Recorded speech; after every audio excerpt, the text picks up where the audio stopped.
exercise number 11, the study of effective rainfall and its calculation. This is the title or the topic of this today's exercise. आजच्या एक्सरसाइजचा topic आहे study of effective rainfall and it's calculations. Okay, so directly I will move towards the title. What is mean by effective rainfall? Okay, so effective rainfall is the part of rainfall available for the consumptive use of the crop. Part of the rain may be lost as a surface runoff, deep percolation below the root zone of the crop. So effective rainfall is nothing but it is the part of the rainfall which is directly absorbed by the plant for their growth and development when it falls or after some period of time when this water is absorbed by the soil surface. म्हणजे जो पाऊस पडत असतो, पाऊस पडताना काही पाणी झाड ऍब्सॉर्ब करतं स्वतःच्या वाढीसाठी, डेव्हलपमेंटसाठी, किंवा काही पाणी माती धरून ठेवते किंवा पकडून ठेवते. पडलेल्या पावसाचं पाणी जे मातीने धरलेलं आहे किंवा पाऊस पडत असताना जे झाडानं ऍब्सॉर्ब किंवा शोषून घेतलेलं आहे त्याला आपण इफेक्टिव्ह रेनफॉल म्हणतो. मग तुम्ही म्हणताल जे पावसाचं पाणी वाहून जातं शेतामधनं, नदी नाल्या, ओढ्यांमधनं, मग ते इफेक्टिव्ह रेनफॉल होतं का? नाही, ते इनइफेक्टिव्ह रेनफॉल होतं, तर रन ऑफ असतोय. ओके, त्यामुळं जेवढं पाणी पडलं जातं ते सगळ्याच्या सगळं इफेक्टिव्ह होतच अशातला भाग नाहीये. त्यासाठी मी तुम्हाला अजून एक उदाहरण देतो. दिवसभरात जर तुम्हाला विचारलं तर तुम्हाला किती पाण्याची गरज आहे, तर तुम्ही काय म्हणसाल? 2 बाटली. ओके, 35 नंबर का हात वर गेलाय? तर तुम्हाला जर विचारलं की तुम्हाला बाबा किती पाणी लागतं दिवसभरात, तर बरीच मुली म्हणतील की 1-2 लिटर पाणी लागतं आम्हाला, 3 लिटर पाणी लागतं आम्हाला. ओके, म्हणजे तेवढं पाणी तुम्ही पिता. पण रोज सकाळी तुम्ही आंघोळ करता, 10-12 लिटर पाणी लागतं. ओके, तुमचे कपडे आई धुते, तिथं 2-4 लिटर पाणी लागतं. टॉयलेट बाथरूम मध्ये पाणी लागतं. मग लक्षात ठेवा, एका माणसाला फक्त 2 लिटर पाणी प्यायला लागते, 2 किंवा 3 लिटर. पण आंघोळ करायला, भांडी धुवायला, त्या माणसात जेवलेली, कपडे धुवायला किंवा बाकीच्या काही गोष्टी करायला जे पाणी टॉयलेट बाथरूम मध्ये पाणी जे लागतं ते पण तुमच्यासाठीच वापरलं जातं ना. पण ते पाणी बाथरूम मध्ये, टॉयलेट बाथरूम मधनं वेस्ट होऊन जातं किंवा निघून जातं, पण ते पाणी लागतं. तर आता सायंटिफिकली तसंच तुम्हाला सांगतो, शेतात पाऊस पडल्यानंतर समजा 10 mm किंवा 20 mm पाऊस पडलाय, त्यापैकी 2-3 mm पाणी 20 mm पैकी झाडांना शोषून घेतलं, ऍब्सॉर्ब केलं. काही पाणी शेतातनं वाहून निघून गेलं, काही पाणी इव्हॅपरेट झालं. ओके, मग जर 20 mm पैकी झाडानं 3 mm ऍब्सॉर्ब केलं, 3 mm पाणी ऍब्सॉर्ब केलं आणि 3-4 mm पाणी मातीने पकडून ठेवलेलं आहे ते झाडानं पुन्हा ऍब्सॉर्ब केलं, म्हणजे 20 mm पैकी 5 ते 6 mm पाणीच इफेक्टिव्ह रेनफॉल झालं आणि बाकीचं जे पाणी आहे ते वेस्टेज झाला. आता वेस्टेज आपण असं म्हणू शकत नाहीये, ऍक्च्युली ते पाण्याचा पण वापर होतो. जे पाणी शेतातनं बाहेर जातं, नदी नाल्या, ओढ्यामध्ये जातं, ते पुन्हा धरणामध्ये साठवलं जातं आणि शेतीला वापरलं जातं. पण त्याला आपण इरिगेशन म्हणतो. ओके, त्याला रेनफॉल म्हणत नाहीये. So all the quantity of rain that falls into it is not used by the crop for the growth and yield, but the part is wasted by various way. In it is the simplest meaning, effective rainfall means useful or utilizable rainfall. Effective rainfall ह्याचा अर्थ काय माहितीये का? शेतात पडलेलं पाणी झाडानं जे absorb केलेलं आहे, भले त्यानं मातीनं पहिल्यांदा ऍब्सॉर्ब करू दे, नंतर झाडाने ऍब्सॉर्ब करू दे, किंवा पाऊस पडता पडता जे पाणी ऍब्सॉर्ब करू दे, त्याला इफेक्टिव्ह रेनफॉल म्हणतात. Okay, it is the portion of the total rainfall which is directly satisfy the crop water need. Effective rainfall means useful or utilizable rainfall. The rainfall is not necessarily useful or desirable at the time, rate, or amount in which it is received. Sometimes it may be avoidable wastage, while sometimes even be destructive. तर आता एक simple definition सांगतो जी दास्तानी या सायंटिस्टनं 1942 ला दिली.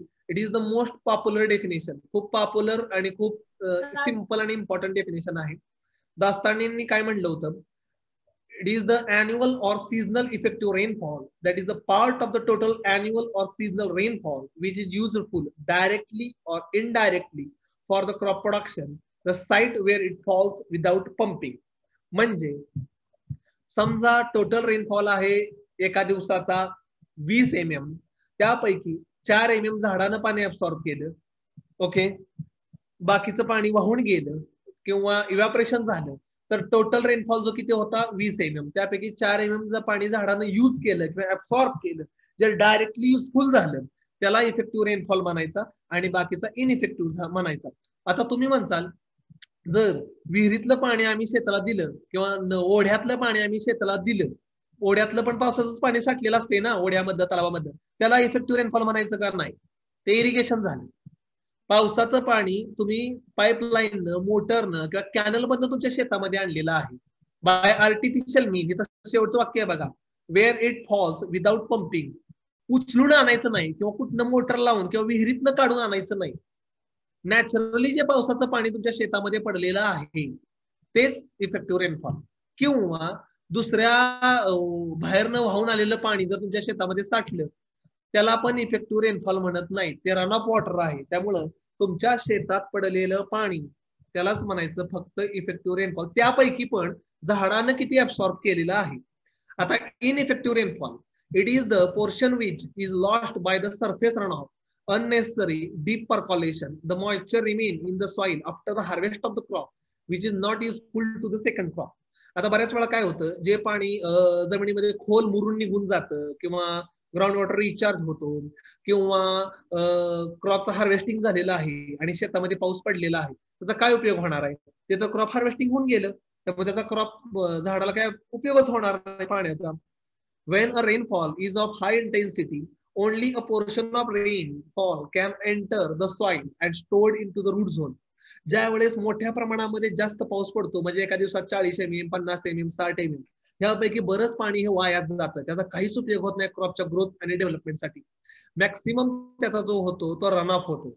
ज्यावेळेस पूर परिस्थिती निर्माण होते, मोठ्या प्रमाणामध्ये पाऊस पडतो, त्यामुळे जमिनीची धूप होते, इरोजन होतं, पाण्याचा लॉस होतो, त्याचा वॉटर काहीच होत नाही. त्यामुळं ऍग्रिकल्चर मध्ये जेवढा लाईट रेनफॉल आहे, इव्हनली डिस्ट्रीब्युटेड आहे, व्यवस्थित पाऊस जर पसरून पडला तर इफेक्टिव्हिटी ऑफ रेनफॉल जे आहे ते वाढते.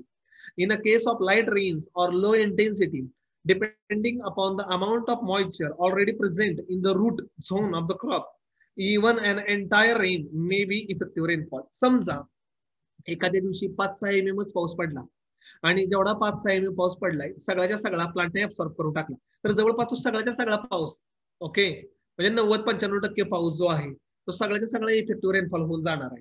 हा, आता त्यात 1-4% पाऊस थोडासा इव्हॅपोरेट होईल, पण मॅक्सिमम पाऊस जर पाऊस कमी पडला असेल, एक 8 mm, 9 mm, 10 mm जर पाऊस दिवसाला पडला असेल एखाद्या दिवशी, तर तो मॅक्सिमम जो आहे तो इफेक्टिव्ह रेनफॉल होतो. आता तुम्ही म्हणसाल 2 mm, 3 mm, 4 mm जर पाऊस पडला तर तो इफेक्टिव्ह होतो का? 100% नाही होत, का की जमीन ओली होण्यातच तो पाऊस जातो आणि इव्हॅपोरेशन लगेच होऊन निघून जातो. आता काही ज्या बाबी आहेत त्या तुम्हाला डेफिनेशन्स आहेत किंवा काही कन्सेप्ट आहेत त्या मी तुम्हाला सांगतो. पहिले आहे वॉटर रिक्वायरमेंट, ओके, ज्याला WR असं म्हणलं जातं. इरिगेशन मध्ये I have already mention that. Irrigation मध्ये मी तुम्हाला ऑलरेडी शिकवलेली पण आहे. Okay, so water requirement of the crop, WR, it is the quantity of water regardless of source needed for the normal crop growth and yield of the period of the time at the place and may be supplied by the precipitation or by the irrigation or by the both. आता water requirement ह्याचा अर्थ काय?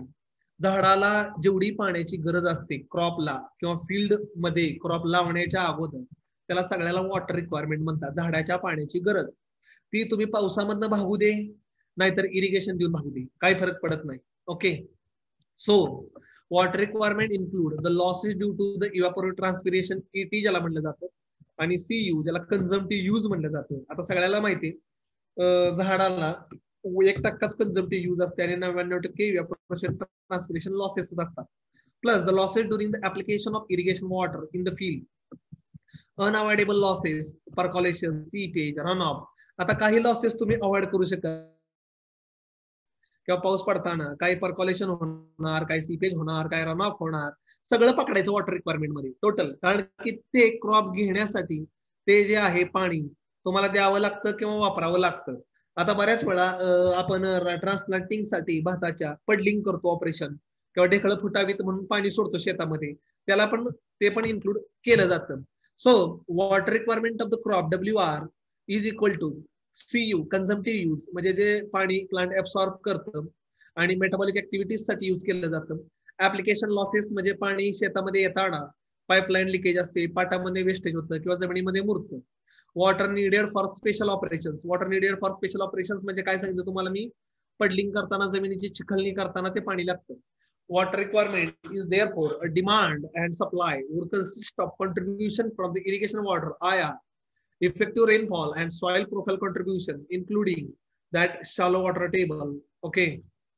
तर water requirement मध्ये या सगळ्या गोष्टी include केल्या जातात. त्यामध्ये इफेक्टिव्ह रेनफॉल असतं, इरिगेशन वॉटर असतं आणि जमिनीमध्ये जे पाणी साठलेलं आहे ते पण पिकाला मिळतं, ते पण वॉटर रिक्वायरमेंट मध्ये कन्सिडर केलं जातं.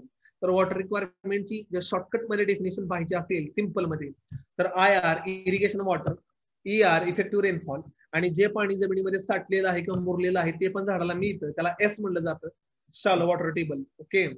तर ही डेफिनेशन झाली. आता एक दुसरी डेफिनेशन मी तुम्हाला सांगणार आहे.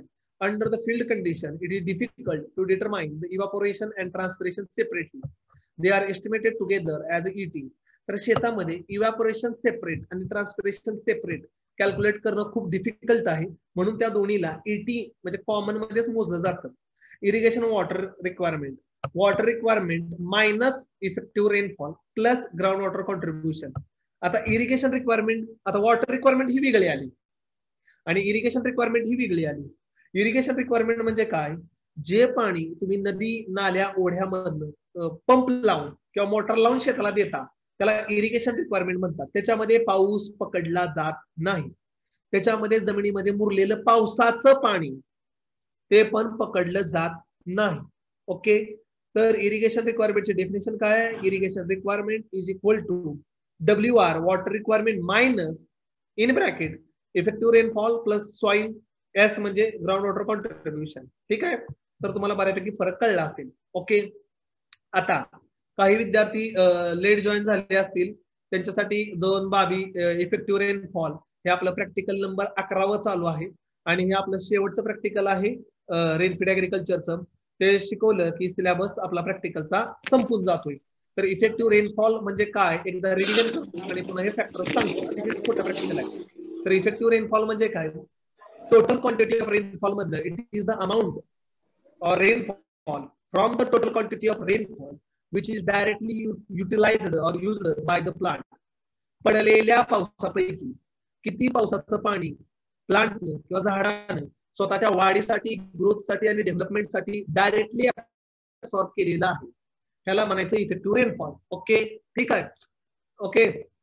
म्हणजे जर समजा 20 mm पाऊस पडला आज मंगळवारी, त्यापैकी 5-6 mm पाणी डायरेक्ट झाडाने ऍब्सॉर्ब केलं, 5-6 mm पाणी इव्हॅपोरेट होऊन गेलं, 5-6 mm पाणी पर्कोलेट झालं, 4-5 mm पाणी रनअप होऊन निघून गेलं, तर त्या 20 mm पैकी फक्त 5 ते 6 mm पाणी जे झाडाने ऍब्सॉर्ब केलं त्याला इफेक्टिव्ह रेनफॉल म्हणतात. आता पाऊस पडता पडता जर ऍब्सॉर्ब केला असेल तरी चालतं, किंवा पाऊस पडायचा थांबला आणि ते पाणी मातीमध्ये साठलेलं आहे किंवा मातीने पकडलेलं आहे ते जरी वापरलं किंवा युटिलाइज केलं तरी सुद्धा त्याला इफेक्टिव्ह रेनफॉल म्हणतात. पण पडलेल्या पावसाचं पाणी नदी नाल्या ओढ्यामधनं किंवा विहिरीमधनं पंप लावून जर शेताला दिलं, उचलून इरिगेशन दिलं, तर त्याला इफेक्टिव्ह रेनफॉल असं म्हणत नाही. तर पडलेला पाऊस शेतातच पडला पाहिजे, त्या शेतामध्ये क्रॉप असलं पाहिजे, त्या क्रॉपनं ते जेवढं पाणी क्रॉपच्या ग्रोथसाठी वापरेल, डायरेक्ट ऍब्सॉर्ब करेल, त्याला इफेक्टिव्ह रेनफॉल म्हणतात. आता आपण पाहूया factors influencing effective rainfall.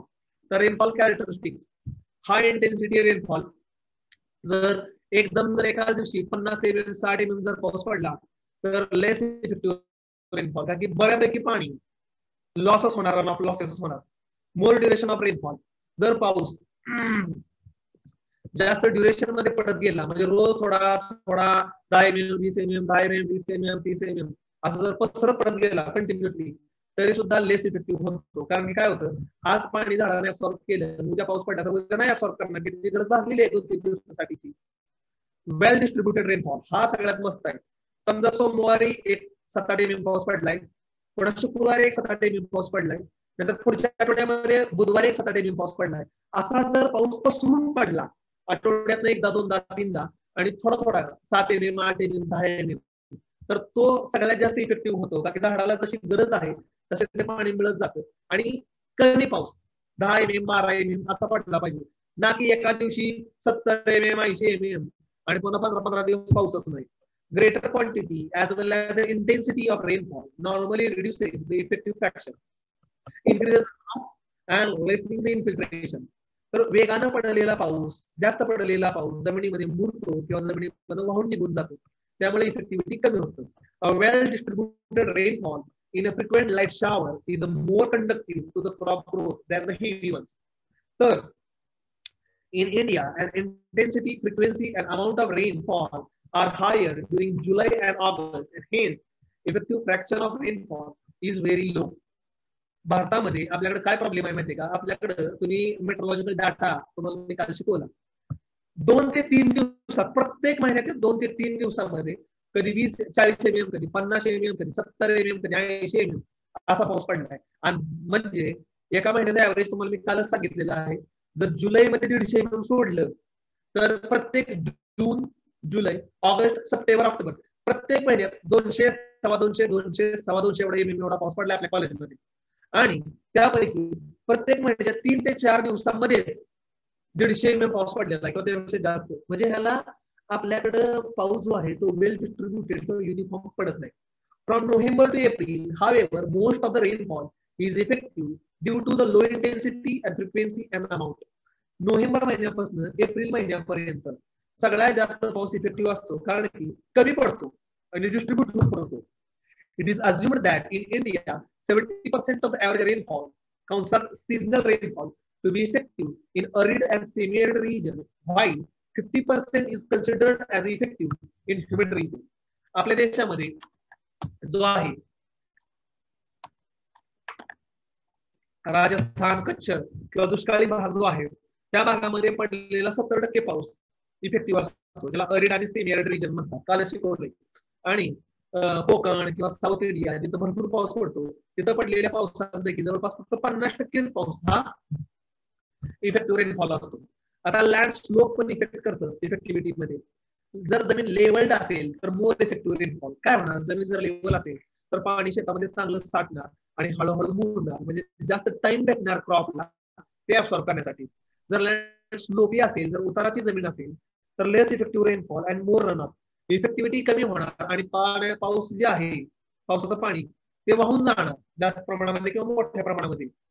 Cloud land, जर जमीन नांगरलेली असेल तर पाणी जमिनीमध्ये मुरणार चांगलं किंवा सॉइल जे आहे ते पाणी चांगलं होल्ड करणार, त्यामुळे इफेक्टिव्हिटी वाढणार.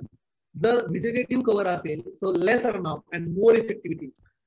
जर शेतामध्ये क्रॉप असेल तर इफेक्टिव्हिटी येणार आहे ना.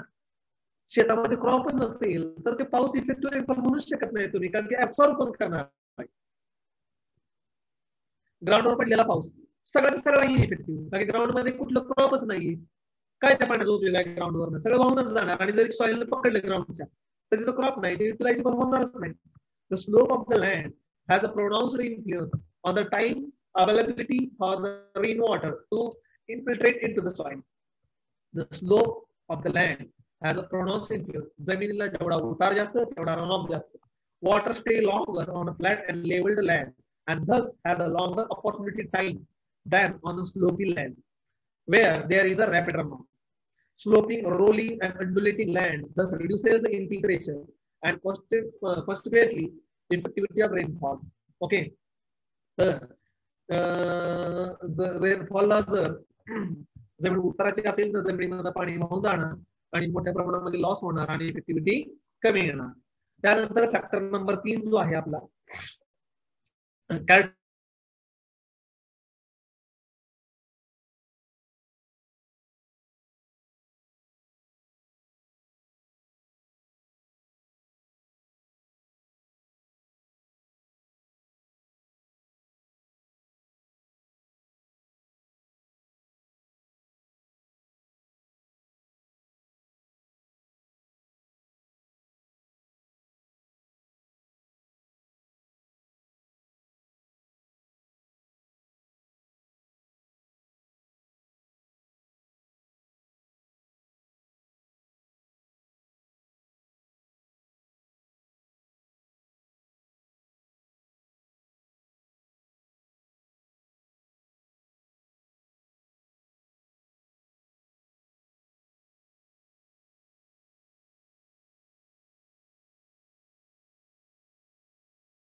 आवाज ऐकू येतोय का?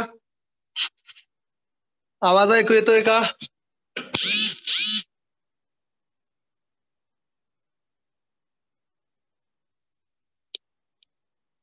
दोन मिनिटं होल्ड ठेवा. Join new meeting.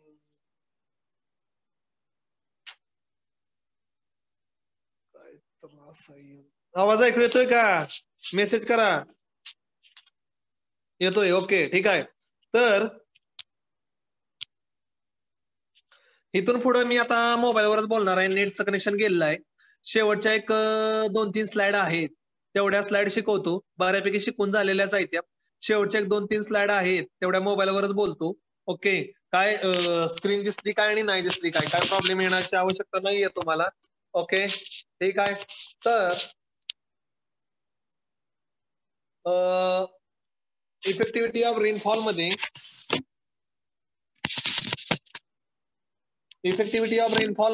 अरे यार, काय त्रास.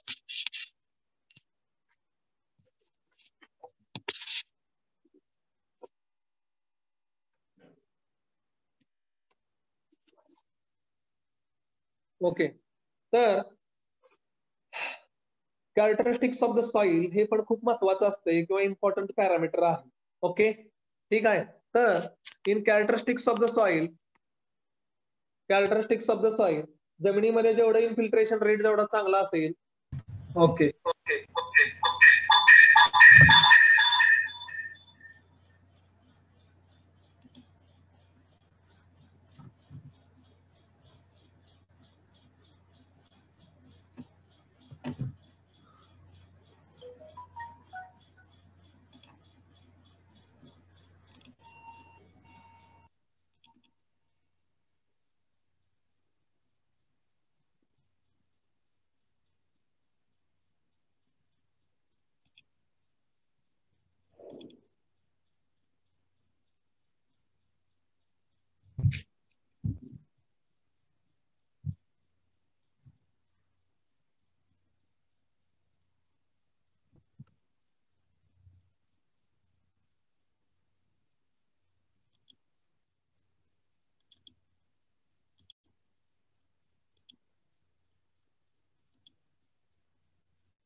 एक मिनिट थांबा.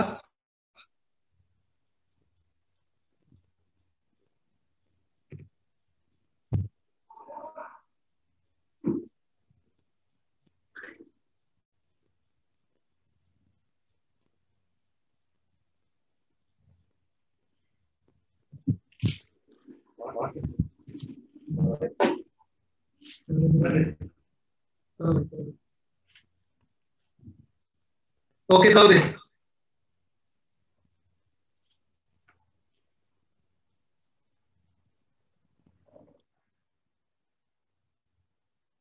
ऐकू येतोय आवाज? आवाज ऐकू येतोय का? टेक्निकल प्रॉब्लेम असल्यामुळं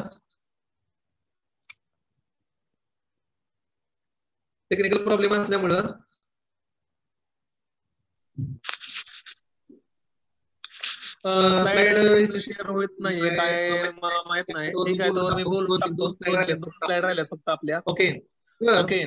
तर पाणी जमिनीमध्ये जेवढं मुरेल तेवढं ते प्लांटच्या ग्रोथ आणि डेव्हलपमेंटसाठी युटिलायझेबल असतं किंवा युजफुल असतं. आता एक लक्षात ठेवा. ओके, आता एक लक्षात ठेवा. पाऊस पडायच्या अगोदर, जर समजा पाऊस पडायच्या अगोदर जर समजा इरिगेशन दिला असेल, तर तो रेनफॉल जो आहे तो इफेक्टिव्ह राहत नाही. कारण की काय असते, सॉइल मध्ये ऑलरेडी पाणी असते. Okay, okay. आवाज रिपीट होते का?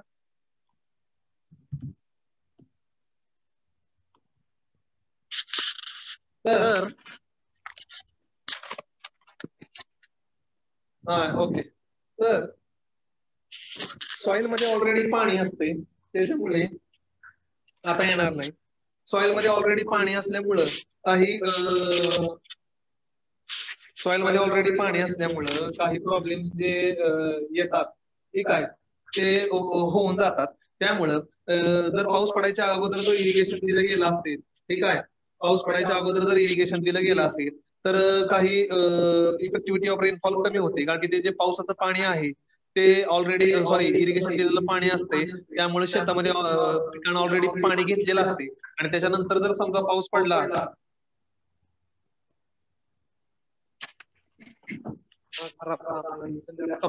खाल्ले माझा स्क्रीन शेअर होईना.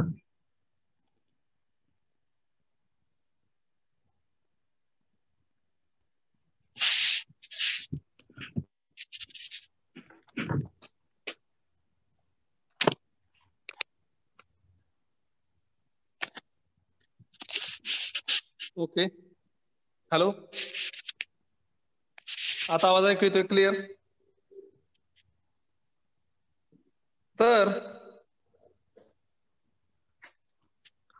पावसामध्ये ओके, ठीक आहे, चला ठीक आहे. तर जर ऑलरेडी पाऊस पडला, इरिगेशन दिलं असेल, समजा तुम्ही आज संध्याकाळी शेताला पाणी दिलं सोमवारी, आणि आज मंगळवार आहे, काल तुम्ही पाणी दिलं होतं, आणि आज मंगळवारी समजा एक 10 mm पाऊस पडला. आता तुम्हाला पण माहितीये, रात्री आपण पाणी दिलं असल्यामुळं किंवा काल आपण पाणी दिलं असल्यामुळं सोमवारी, आज जर समजा 10 mm पाऊस पडला तर सगळं तो इनइफेक्टिव्ह रेनफॉल होणार आहे. का होणार आहे? ऑलरेडी शेताला पाणी दिलं गेलेलं होतं, त्यामुळे क्रॉपनं ऑलरेडी पाणी ऍब्सॉर्ब केलं गेलेलं होतं, त्यामुळे पडलेल्या पावसाचा काहीच उपयोग होणार नाही. त्यामुळे एक लक्षात ठेवा, जर समजा सोमवारी इरिगेशन दिलेलं आहे किंवा सोमवारी एक 10 ते 20 mm पाऊस पडलेला आहे आणि मंगळवारी पुन्हा 10 mm पाऊस पडला, बुधवारी पुन्हा 10 mm पाऊस पडला, तर त्याचा वापर होणार नाही, कारण की प्लांटला काही रोजच पाण्याची गरज असते अशातला भाग नाहीये.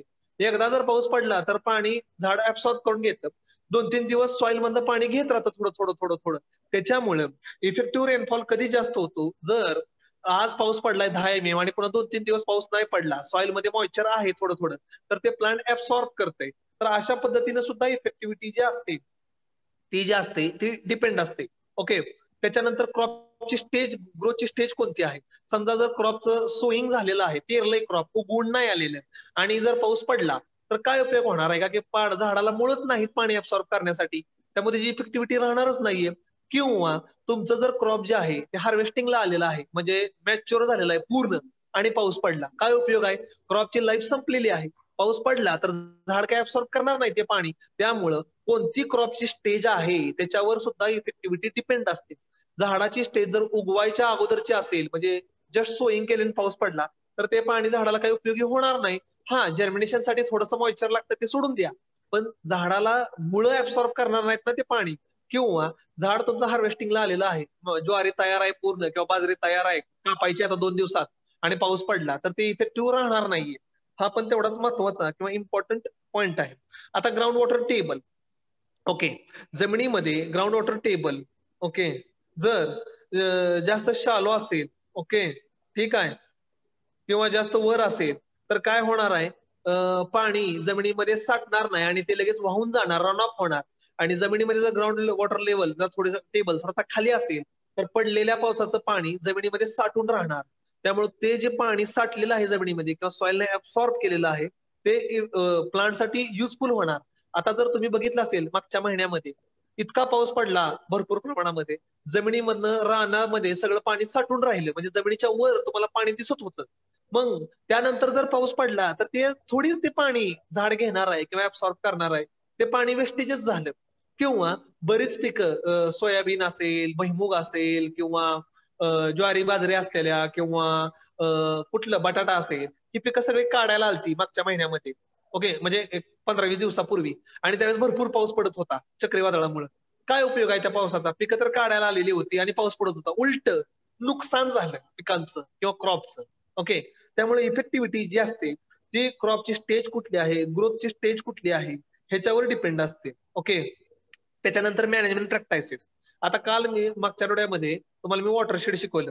तर एक लक्षात ठेवा, जमिनीमध्ये जर तुम्ही मल्चिंग केलं असेल, स्ट्रॉ मल्चिंग केलं असेल, जमीन व्यवस्थित नांगरली असेल, कोळपली असेल, भुसभुशीत केली असेल, तर जमिनीमध्ये ते पाणी मुरणार आहे, अडणार आहे आणि जिरणार आहे. त्यामुळे त्याची जी इफेक्टिव्हिटी आहे ती पाण्याची वाढणार आहे. आणि जमीन जर नांगरलेली नसेल, कडक असेल जमीन क्रॉप हार्वेस्ट केल्यानंतर, तर जमिनीमध्ये पाणी मुरणार नाही, जमीन टणक असणार आहे, ते पाणी वाहून निघून जाणार आहे.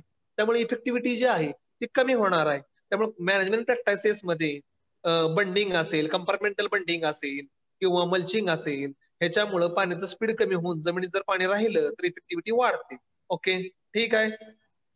त्याच्यानंतर इफेक्टिव्हिटी मध्ये शेवटचा पॉईंट जो आहे महत्वाचा, तर आपल्याकडे लक्षात ठेवा, आपल्याकडे जेवढा पाऊस पडतो त्यापैकी 70% जो पाऊस आहे सिजनल रेनफॉल हा इफेक्टिव्ह असतोय अरिड आणि सेमी अरिड मध्ये, आणि बाकीच्या एरियामध्ये जवळपास 50% असते. Okay, so effective rainfall is a taken as a mean rainfall neglecting 75 mm per day. आता एक लक्षात ठेवा, एकाच दिवशी जर 75 mm किंवा 125 mm एवढा जर पाऊस पडला तर त्याला इफेक्टिव्ह रेनफॉल म्हणत नाहीत, त्याला हेवी रेनफॉल म्हणतात, आणि तो वेस्टेज असते. त्यामुळे त्याचं नुकसान होतं, जमिनीचं इरोजन होतं, पूर परिस्थिती निर्माण होते. त्यामुळं ऑलवेज किंवा कायम असं सांगितलं जातं, पाऊस जो आहे तो पसरून पडला पाहिजे व्यवस्थित, रोज थोडा थोडा पडला पाहिजे. एक लक्षात ठेवा, 2.5 mm पडला, 3 mm पडला, 2 mm पडला तरी सुद्धा फायदा होत नाही, कारण की एवढ्या कमी पावसावर झाडाची ग्रोथ किंवा डेव्हलपमेंट व्यवस्थित होऊ शकत नाही. 2 mm आणि 3 mm जर पाऊस पडला तर ते इव्हॅपोरेटच होऊन निघून जातो त्याच दिवसात, जमीन लगेच सुकते. त्यामुळं कमीत कमी पाऊस 5 mm, 6 mm, 8 mm, 10 mm एवढा दिवसाला जर पडला तर तो झाडाच्या वाढीसाठी, ग्रोथसाठी आणि डेव्हलपमेंटसाठी खूप फायदेशीर असतो. ओके, तर अशा रीतीनं आपलाच जे प्रॅक्टिकल होतं इफेक्टिव्ह रेनफॉल हे शिकून संपलेलं आहे. आता मी शेवटी तुम्हाला काही मुद्दे सांगणार आहे, तेवढे फक्त लक्षात ठेवा. Exercise number 6, demarcation of rainfed area on the map. त्याची पीपीटी मी ग्रुपवर शेअर करतो, तर तो मॅप काढा. एक्सरसाइज नंबर 6 तुमची कंप्लीट होईल. एक्सरसाइज नंबर 7 जे आहे, मेट्रोलॉजिकल डाटा जून, जुलै, ऑगस्ट, सप्टेंबर आणि ऑक्टोबर या 5 महिन्याचा मेट्रोलॉजिकल डाटा तुमच्या मी ग्रुपवर टाकलेला आहे. तो मेट्रोलॉजिकल डाटा हाताने लिहायचा, प्रिंट जोडायच्या नाहीत. प्लस 4 ग्राफ मी काढलेले आहेत, ऍव्हरेज लिहिलेलं आहे आणि ते ग्राफ काढलेले आहेत. तर 4 ग्राफ हे एक्सरसाइज नंबर 7 मध्ये लिहायचे. बाकी एक्सरसाइज नंबर 7 मध्ये काहीही लिहायचं नाही, नुसतं टायटल लिहायचं आहे, नाव लिहायचं आहे त्या एक्सरसाइजचं, आणि मेट्रोलॉजिकल डाटा मी जो आज ग्रुपवर टाकलेला आहे, आणि ग्राफ जे आहेत हातानं काढायचे आहेत, प्रिंटा जोडायच्या नाहीत. ओके, त्यानंतर एक्सरसाइज नंबर 9 आणि 10 क्रिटिकल ग्रोथ स्टेजेस मी तुम्हाला शिकवलेली आहे. त्याची पीपीटी पण मी वाटल्यास शेअर करीन, किंवा मॅन्युअल पण तुमच्या ग्रुपवर टाकलेला आहे, ते हाय असं लिहायचं आहे. एक्सरसाइज नंबर 10 हाय असं मॅन्युअल जे आहे, मी आता मॅन्युअल डबल शेअर करतो ग्रुपवर. एक्सरसाइज नंबर 10 जे आहे मॅन्युअल हाय असं लिहायचं आहे. 11वी एक्सरसाइज हाय अशी लिहायची आहे, त्यात काही करायचं नाहीये. 12वी आणि 13वी जे आहे सॉइल मॉइश्चर कॉन्झर्वेशन प्रॅक्टिसेस, त्याच्यामध्ये मी जे फोटो टाकलेले आहेत, कंटूर बंड, ग्रेडेड बंड, सीसीटी, डीप सीसीटी किंवा पाझर तलाव, ते फोटो तुम्हाला ड्रॉ करायचे आहेत, स्केचेस ड्रॉ करायचे आहेत, प्रिंटा जोडायच्या नाहीत. त्या तुम्हाला स्केच जे आहेत ते ड्रॉ करायचे आहेत. त्यानंतर स्टडी ऑफ वॉटर शेड नुसती थेरी लिहायची आहे. 15व field demonstration soil water conservation नुसती थेरी लिहायची आहे, जे मॅन्युअल मध्ये आहे ती. आणि 16वी एक्सरसाइज जी आहे फील्ड डेमॉन्स्ट्रेशन आणि व्हिजिट टू वॉटरशेड एरिया, जे मी तुम्हाला 2 व्हिडिओ टाकले होते आधी टाकेवाडीचे, ते व्हिडिओ बघायचे आहेत. आणि त्यातली माहिती टाकेवाडीची तिथं लिहायची आहे. अशा पद्धतीनं मॅन्युअल लिहा. दिवाळीमध्ये ग्रुपवर टाकू नका. ओके, दिवाळी नंतर माझं मला वाटतंय की कॉलेज चालू होतील, त्यावेळेस तुम्ही मॅन्युअल घेऊन सबमिशनला या. आता ग्रुपवर मॅन्युअल टाकायची आवश्यकता नाही. कोणाला काय डाऊट असेल तर विचारा.